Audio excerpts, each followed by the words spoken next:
y'abasiraamu Pale FM bagigala lwaki lwakwogera mazima ezaffe tebasobola tuyitako bwe nayimba nga sunda paka wansi nga siva ku radio yaffe bwe nalinga marketinga piwa waraji nga siva ku radio yaffe nekati bweyogera ku nsonga eziruma abaganda tokkirizibwa ku radio ya Buganda oba ku TV ya Buganda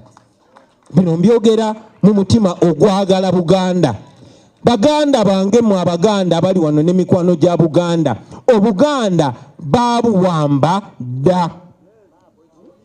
Ssaabasajja Kabaka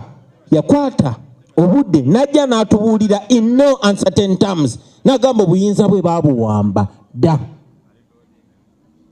Ssaabasajja Kabaka yabagamba dda mbawulira mmwe n'abagamba nti bwakakiraba nti Buganda bagisangula ku mapu ya Uganda Buganda bagisangula dda ku mapu ya